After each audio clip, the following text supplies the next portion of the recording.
Elevate your performance. Yes. Damn. Come on, man. Next slide. The new ABCs of selling. Here we go. The resources for elevating your automotive sales and management performance. That's what we're all about, ladies and gentlemen. Gerry Gould and Product Prep present the new ABCs of selling. Go! Always be closing. That's the long-standing salesmanship model of ABC, but there's a new one, and we're going to present it to you today. It's not always be closing. You know, it wasn't long ago we had a buyers beware environment where our customers looked at us for answers. They used to come down to the dealership and kick tires every Saturday and Sunday and bring their consumer reports in with them and then tell us what they wanted and ask us questions. Then came along the internet and all its readily available and ease of access information, which quickly transformed our customers into what I call knowledge connoisseurs. And they created a complete turnaround into a seller's beware world. What that means is we have to beware of what they know because oftentimes they know more than we know. In today's seller's beware world, developing new, updated, and essential skills are paramount now in moving your customers to a desired outcome. Moving your customers. So I read a book Ed Pink had written, and it talked about Daniel Pink, I should say. It talked about the new ABCs of selling. It really intrigued me, his take on it. He's not a salesman; he's a lawyer, but he brought some really new perspective, and it ties into a lot of the things I've talked about over the years. How you got to have empathy, and you have to get on the customer side and stuff like that. So the old ABCs of selling, always be closing, out with that and in with the new. Attunement. It's an attribute of seeing things from your customer's perspective. Because if you see things from your customer's perspective, and me and John just got off a webinar, a series with a couple finance managers, and we talked about this, how selling based on the customer's perceptions, not ours. Our reasons, often legitimate, we need to turn it around and sell on their criteria. What's important to them? And in order to do that, we have to find out what's important to them. So seeing things from their perspective rather than ours, you're going to have a much better result. Buoyancy, the B in the new ABCs of selling. Oh, what happened? Sorry, Gerry. Come on now. It's a belief that rejection is a learning experience. A long time ago, in a career, a long time ago, to every adversity, there's the equivalent or better achievement. And what that means is you learn from your mistakes. You know, Aerosmith did a song. It's like, I forget I lost it, but anyways, you learn from your mistakes. Don't look at rejection as your fault. Look at it as a lost opportunity for your customer. In fact, I was reading this book. I was telling John about it on the last webinar. It's 70 pages. I got one sentence out of the whole book. The whole book, one sentence. And it says, recognize that they, your customers, like you, but they do have a right to refuse any offer that you give them. Remember, their refusal is not your failure, but their lost opportunity. And that was the end of that book. Goodbye. All right? And that's how you handle rejection. We're going to talk about that because we get rejection all the time. I mean, I see it all the time in threads all over Facebook and all over LinkedIn, how we did this and did that, and the customer still said no, and we get all upset. Clarity, the capability to identify a problem before trying to solve a problem. That goes right to attunement. That problem may not even exist. For example, if we go out and we push a vehicle service contract on someone who's only going to keep the car 2 or 3 years and drive 8,000 miles a year, we've wasted our time. We've wasted their time. So we've got to find out their pain points. What's most important to them? And we do that through our introduction or our interview. I know that's a bad word, interview, but you have to learn something about your customer. We talk about how to sell. We talk about no pitch. Stop pitch slapping your customer. That's been a theme in many of the webinars we've had over the last several months. Stop pitch slapping your customer. They want authentic people. They're thirsty. They're starving for people that can talk to them authentically and clearly and with transparency. So you have to have the capability to identify a problem before trying to solve a problem that may or may not exist. And you do that through your introduction and learning something about your customer. So next slide there, buddy. Let's talk about attunement, that attribute of seeing things from your customer's perspective. There's two distinct elements to attunement: the element of understanding feelings and the element of realizing points of view. In other words, empathy and perspective talking. Increase your skill to attune yourself with others and increase your ability to move them. In other words, you're trying to move them to an outcome that you desire. You maybe you're a sales consultant and you're trying to move them to purchase your vehicle from your dealership. Maybe you're a sales manager going out and trying to move them based on the information that the sales consultant shared with you in the part of the process, sales process the customer's in. Or maybe you're a finance manager and you're trying to move them to say yes to any one of the products that you have available for them. We talked about perspective talking last webinar. Increase your power by reducing it. In other words, don't go in forceful, that pitch slapping thing, the pitch. Go in and try to gather some information about your customer that is going to be relevant information for when you go and try to close them. Power warps your ability to tune into others. Instead of fighting for more of it, understand you're more successful when you're tuned into the person's perspective, their point of view. So, why are they reluctant to buy this vehicle? Why are they reluctant to do business with you or your dealership? Why are they reluctant to purchase a service contract, tire and wheel, key replacement, or gap? We need to find out the why, and then we have to overcome that. Use your head as much as your heart, empathy. I'm not saying be a sour puss or use sympathy, because there's a big difference between sympathy and empathy. But thinking and feeling work best when used together. You have to be able to relate to others, not just in a perspective sense, but also emotionally to find a common connection, their feelings. So, hence the chameleon effect, which we talked about in the last webinar. So, we have a sequence of webinars, and we're talking about the psychology of selling in the first two webinars beginning in 2022, which are all going to lead up to all the things that we're going to share with you in the future regarding how to handle objections, how to get people in a buying mood. So mimic strategically. We have a natural ability to mimic or mirror other people. It's called the chameleon effect. And if you want to do a little bit more research on the chameleon effect, you can certainly Google it. But we did a whole webinar on the chameleon effect 2 weeks ago.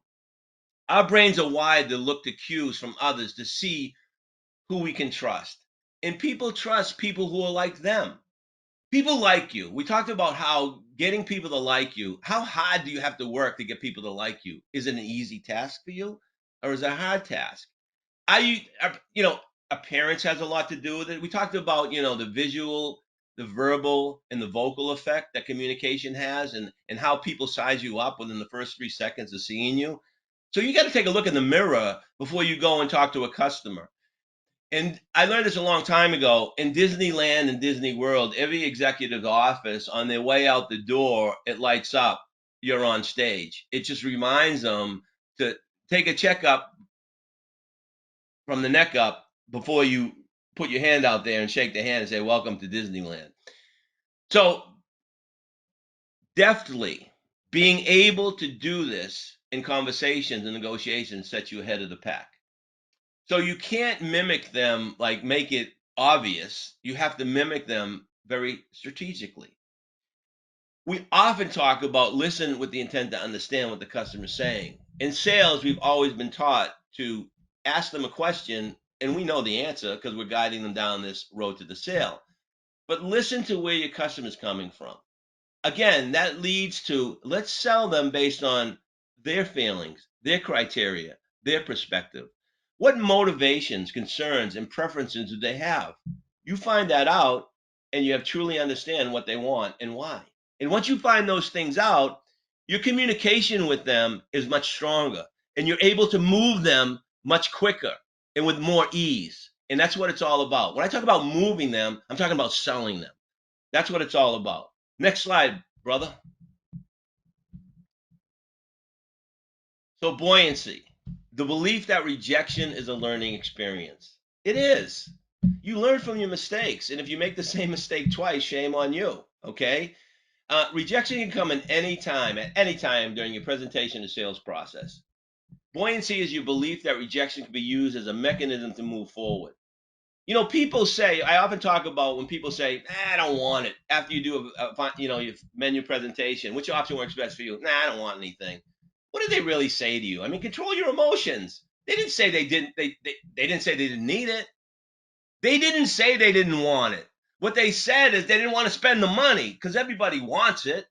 When you're selling a car and you get a customer and you go on a demo drive and you end up the demo drive and you get out of the car and you say, so what do you think? What do you think of the ride? Didn't that ride well? And the customer goes, that was an awesome ride. Do you want the car? And the customer goes, well, that all depends. That doesn't mean they don't want the car. We know what it depends on. So let's go in and make it happen. If the vehicle fits, are you in a position to proceed? This vehicle fits so far. It's just a matter of, does the budget fit? I hate that word budget, but is it in you? It is in the money you wanted to spend. So control your emotional state while in the process of selling, and you'll find it beneficial in moving others. Don't let rejection steer you in the opposite direction. Stay focused and stay on track. Advance of your presentation or process. Interrogative self-talk. Before you go into a presentation, don't say, I'm going to kill it. Just say, how are you going to do it?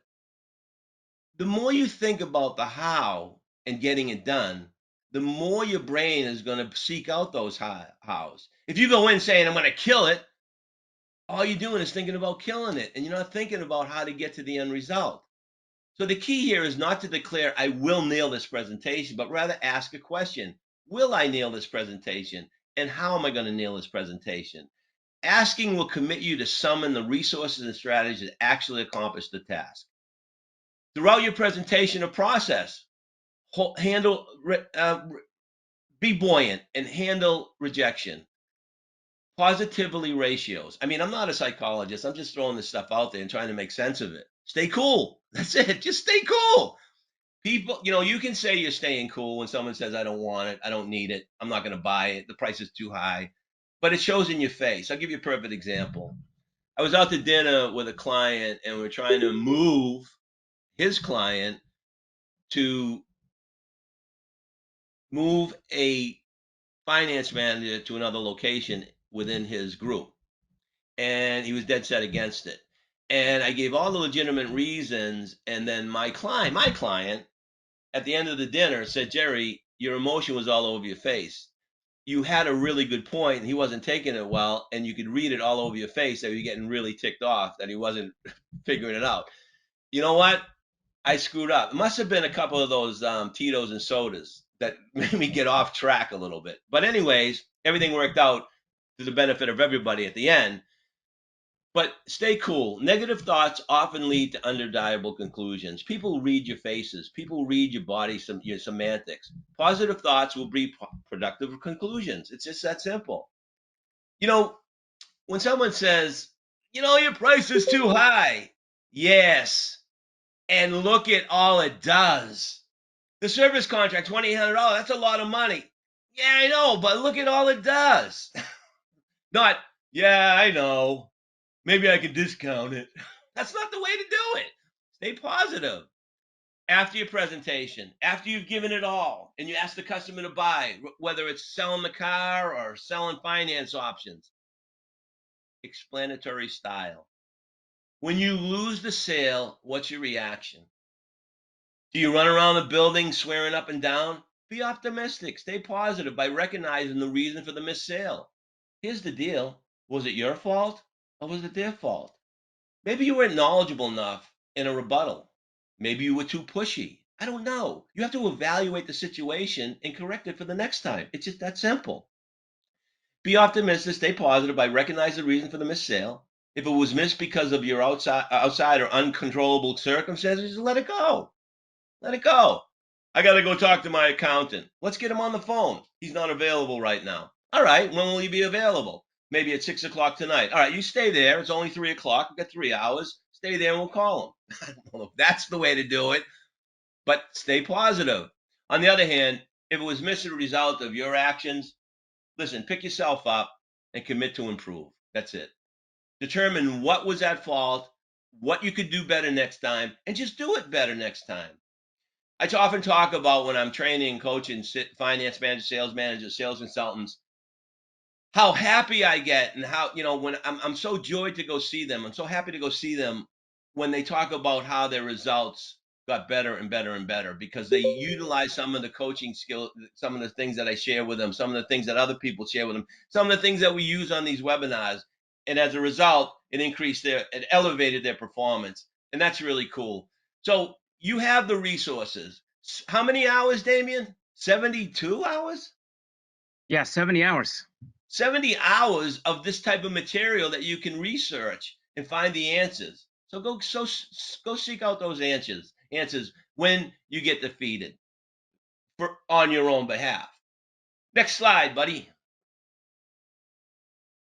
And by the time we're done with this, Dan, we're going to get a call to go to a meeting and find out what they screwed up on us. I know. Clarity, the capability to identify a problem before trying to solve a problem that may or may not exist. You got to realize your customer's position. Why are they saying they don't want it? Why are they saying that it's too much? And what basis are they driving to that conclusion that they want more money for their car? Ask them, simply ask them. On what basis are you determining that your vehicle is worth more money? Do you have another offer, or did you do some research? What research did you do? Why do you feel the service contract is overpriced? I mean, look at all it does. I mean, you're buying a $60,000 vehicle. You're buying a 4-wheel drive Escalade that's $125,000. The service contract's $5,000. Why do you feel that's too much money? On what basis are you driving to that conclusion? So you got to realize your customer's position and situation and what motivates them to clearly explain how your product or service will benefit them. And you do that by asking questions rather than giving pitch slapping them. Don't go into every sales with a pitch. Go into every sale trying to find answers, asking questions so that you know exactly how to move that person or sell that person. By doing so, you bring clarity. You're in a position to present solutions to problems they didn't realize they had just based on those questions. So ask questions, ask open ended questions, get them talking. Okay. What is it about the service contract that concerns you? Why do you feel it's too much money? What other vehicles are you considering? Okay. That way you can help draw out pain points that your customer may not express in the beginning. Questions that give you facts to better serve them or your customer. You got to synthesize with your customer. Synthesize, not sympathize, synthesize. You got to get on the same page. Create an alertness or awareness that meets or exceeds their expectations. And the only way you can do that is either setting the expectation or determining what their expectations are so that you can exceed them, exceed their hopes, their desires. Use what was learned about your customers' wants, needs, driving habits, and ownership traits to inspire them to action. Based on the information you shared with me earlier, I think a service contract is in your best interest because you mentioned you're driving 18,000 miles a year and you're keeping this car, the wheels fall off. Or perhaps you told me that, you're driving, 25 miles to work every day down 95 in that construction zone. I think tire and wheel is in your best interest. I'm sure you've seen those vehicles on the side of the road with a flat tire. Oh, yeah, I have. Get them talking. Okay. Be transparent. That's the new green. You know, I don't know. Transparency, people got to be able to see right through you. I don't know if that's the case. People need to understand what you're saying, and you need to talk to them in a natural manner, an authentic manner, in a genuine manner. And in order to do that, the more information you gather from your customer, and I'm not saying interrogate them, I'm saying just have a general conversation. Ditch the pitch. Customers are starving for real, genuine, authentic, and candid sales professionals that communicate in a calm, relaxed manner. And that's how you got to do it. And when you talk about the new ABCs, once you're in tune with your customer and you're able to accept or reject rejection or act positively towards rejection and not waver, people, they enthusiasm is contagious. Your attitude, your demeanor, your semantics, because people have a tendency of mimicking other people, are contagious. If you're down, they're down. It's like I'm at airports. We all wear masks all the time, but every once in a while, we're drinking a soda or eating a candy bar or whatever, and masks are down, and everybody's depressed in an airport because we're waiting to get on our flight, and everybody's wearing a friggin' mask. And I sit there and I smile at people and they smile back at me. You take the worst frown that you've ever seen and turn it into a smile. It's just it's rewarding, you know? Come on, man. It can't be any worse than this, man. We're gonna get on the plane soon. Hey, we're getting out of Pittsburgh. We're going to Tampa. All right, smile, will you? You just bought a new car. What the hell's the matter with you? Why you look down? Because you got to meet the finance manager? Come on, I'm a nice guy. Let me tell you what I do. I'm gonna rip your friggin' head off. That's being authentic. Damien, you want to add anything? Anybody want to add anything? This is pretty cool. Yeah, I think it was a really important point when we were speaking to Thomas and Ashley in our last webinar that authenticity is the new green. You know, I know for myself, I want to deal with someone that's authentic. You know, and that's what sells. There's no question about it. So I want to share something with you. I learned something from, again, a client last week. You know, Damon, you often talk about the time we've been spending together and these webinars and stuff and our communications. You've kind of like mimicked me when you go into stores and stuff, and it's like easy to sit down and coach people now. It is. So I have this other client said the same thing to me, and we were doing a presentation the other day, and I asked him if he had any comments, and he had this comment which everybody laughed. It was loaded with finance managers, and he said, "Guys, selling's easy today. I mean, supply and demand. People come into the dealership and they go, 'You got the car? I'll buy it.' And then the salesman says, 'Look, this is the only one I'm getting. I don't know when I'm going to get another one. So you better act now because it's supply and demand, man. This is it. I don't forget the green color. You got to get the red one. This is it.'" And he said, "We don't have that luxury in finance. It's not like we can say to a customer, 'Hey, I don't have any more service contracts. This is the last one I got. Once I pull this one off the shelf, it's over. So you better act now.' We don't have that luxury." I just thought that was funny. You know, that's being transparent. Next slide, brother. Oops. Oh, that's it. Conclusion already. Listen, don't approach a sale with a mission mindset, with the end result. Ask yourself, how am I going to get to the end? I know I can nail this presentation, but what am I going to do to nail the presentation? Approach it with curiosity, a desire to know and learn something. Because seriously, ladies and gentlemen, the more you know about the customer that's sitting in front of you, the easier and more fluent the sale is going to be. You're going to move them, you know. Stay alert and hear offers. Listen, hear offers. When they say they don't want it, they're telling you they don't want it, but they don't want to spend the money. They're not saying they don't want the product. When they say to you, "I'll take my chances," they're not saying they don't want the product. They're saying they just will take their chances, meaning they see a risk. When they say they had it before and never used it, they're not saying they don't want it. They're saying that they wasted their money, and you got to play off that. You want to understand the perspective of your customer. Listen to them and find clues to close them. You know, what other vehicles are you considering? Well, I'm considering the Honda and the Toyota and this Camry. But what did you like most about the Honda after you drove it compared to the Camry? Don't be afraid to ask those questions because they'll tell you. You know, when they say, "Well, I like the Honda, the mirrors. They had the camera on the mirrors. I thought that was really cool." Oh, it is really cool. But let me tell you about our Toyota. Okay, we have sensors all over the side. And just learn to deal with, find out their perspective and deal with it. Say yes and. This is one ties into buoyancy by saying yes and not yes but yes and it does a lot. Yes and this has more equipment than you actually anticipated. Yes and it may be a little bit more a month, but you like this car more. Yes and whatever. It highlights possibility, positivity, and options. It helps to offer a solution. And lastly, don't make assumptions. Don't assume that this customer is going to buy Gap because they're trading this car while they're buying a new car because they totaled their car. Don't assume that they're going to buy a service contract because they just blew up their engine. Don't assume that they're going to buy a Toyota Camry because they bought in the last 12 years. Don't make those assumptions. Because I got to tell you something. When you make those assumptions, you end up losing. You need to concentrate on gathering information, not rely on your expectations based on your customer's movements. It's about finding clarity. Clarity. Those solutions no one else took the time to find out. We talk about the needs assessment and how important the needs assessment in selling. We talk about the introduction and how important the introduction is in selling F&I products. Let's talk about how important it is to assess the situation with your sales consultant so you're prepared to go out and TO the deal. Clarity, man. Don't make assumptions, all right? That's the bottom line. That's the new ABCs of selling. And it all ties into the chameleon effect. So, with that said, I'm going to open it up for questions. Anybody? Come on now.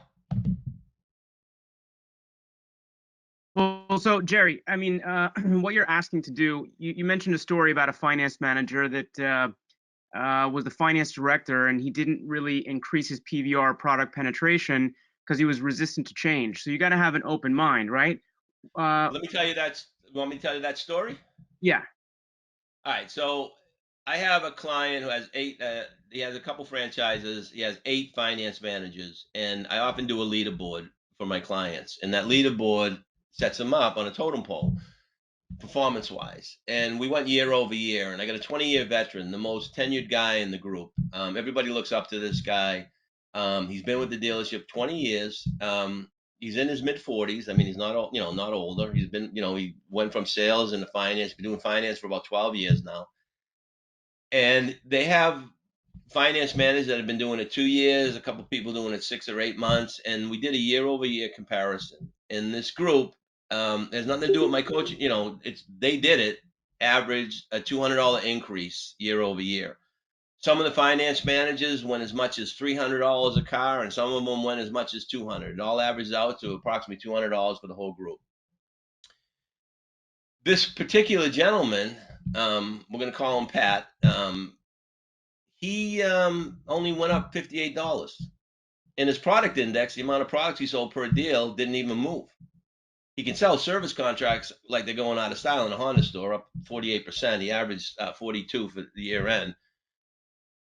But the bottom line was, I went into his office and inspiration to action.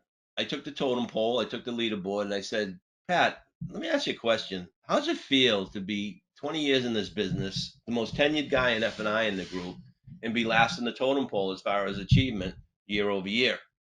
I mean, I look at the numbers and I see it as insignificant $58 increase where you have some of the guys going over $250 that have only been in the business 2 years. He looks at me and he goes, "You say I suck?" I said, "I didn't say you suck. I just if you came to that conclusion, then obviously you feel you suck based on the numbers. I mean, if I were looking at the numbers and I was in your position, I might look at myself in the mirror and say I suck. But more importantly," and he stopped me and he was upset. I mean, mad, not upset like he was like, "So you say you're telling me I suck?" I said, "Patrick, I didn't come to that conclusion. You came to that conclusion." He looks at me and he says, "I'll tell you what, Gerry. I'll take you on any day of the week." Now I know what you're all thinking. A typical finance guy in the car business would say, "Any day, Pat, any day." Well, not me. I said, "That's not the answer, brother. I don't want to take you on, and I'm certain you don't want to take me on. Let me ask you a question, Pat. If you do the same thing every single day, at the end of the day, at the end of the week, at the end of the month, at the end of the year, what are you going to have? You're going to have the same thing. You got to change. You got to have an open mind. I'm not saying experiment. I'm saying change because that's what everybody else did. And look what happened. All you got to do is change. And because of your tenure, if you do change, you're just going to blow it out of the park. So, to your point, Damien, have an open mind. You can't be doing the same thing you've always done and expect a different result. It's not going to change, it's going to have the same result. So, when you look at these webinars and all the information that we share with you over time, you know, a lot of research, a lot of thinking goes into these webinars so that we're trying to move you to elevate your performance. And a lot of these little things, some of them big things, you may look at them and say, nah, nah, nah, nah, nah, nah. Try it. Mikey, he might like it. That's all I got to say. Does that answer your question, Damien? Yeah, it does. I think at the last industry summit that we attended, Joe St. John had a keynote, and he said that people are resistant to change, right? Because everybody feels comfortable. And over the past 70 webinars, and just little things like "and yes," they're so powerful to change the perspective. John, what do you think?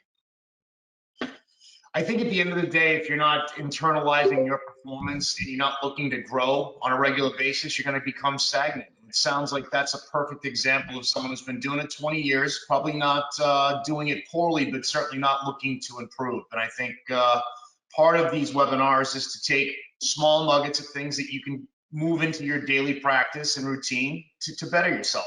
And again, it starts from within. All the information in the world's not going to make you better if you don't make that initial step.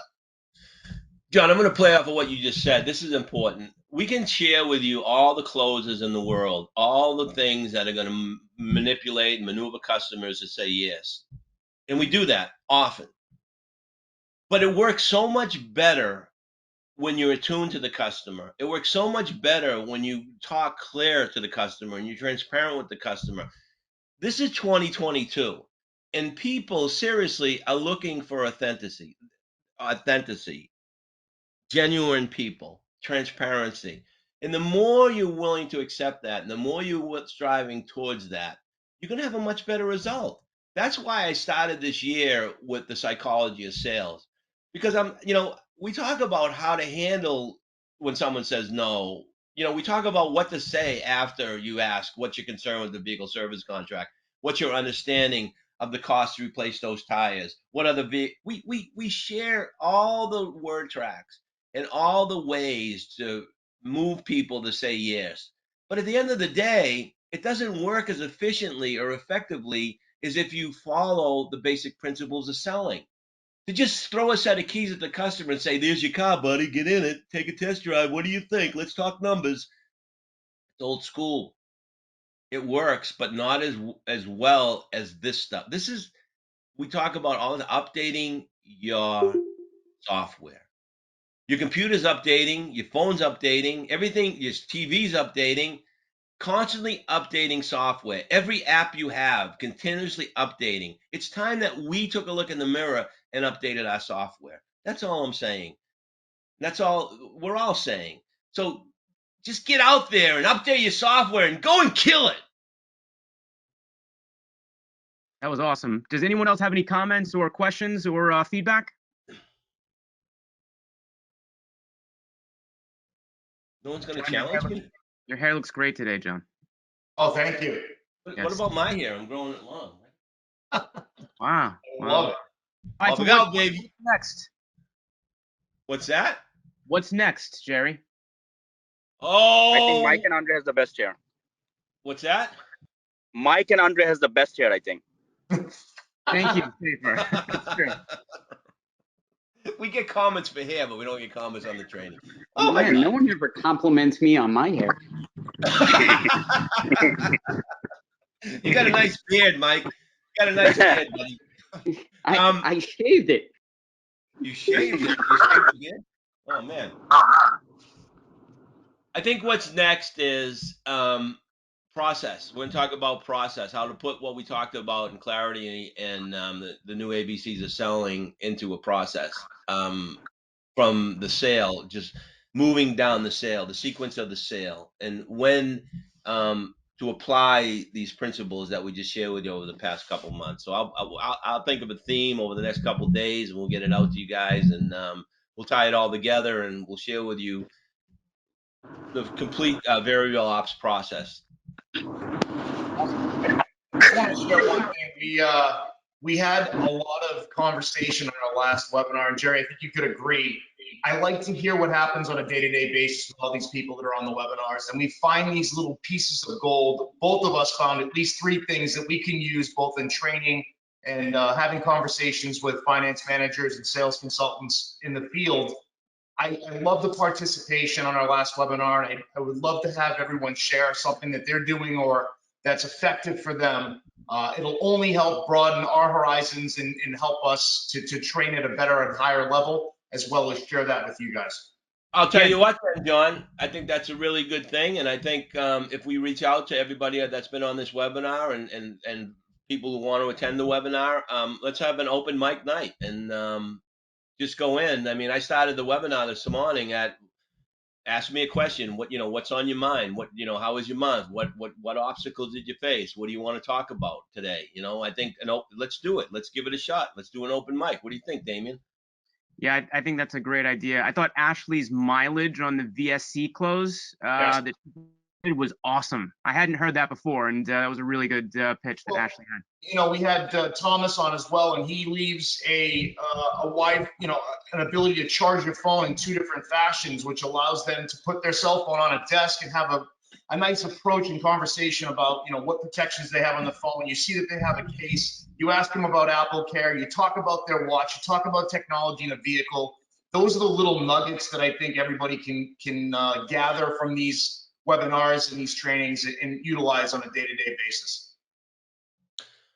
I think we'll give it a shot. Let's do that. Let's based on the information we shared over the last several webinars, let's have an open mic and go from there.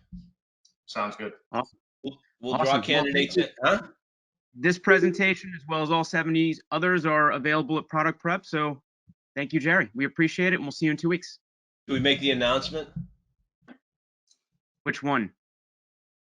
Product Prep's going live on F&I Magazine. Oh, yeah, that's exciting. That's a great announcement. Go ahead. Yeah. Well, I'm in the process of putting together tips of the week. Again, for those of you who know me for a while, I was the first one that did the tips of the week. I was the I guess you could call me the Johnny Carson. But I'm coming back, and we're going to represent Product Prep. Probably within the next couple months, you'll start seeing our tips of the week, hopefully sooner, on F&I Magazine. I thought that was really cool, and we're really excited about that. Awesome. That's awesome, Gerry. Thank you. All right. Thank Okay. you, sir. Thank you, everyone. Have a great day. Hey, have a wonderful weekend. Talk to you soon.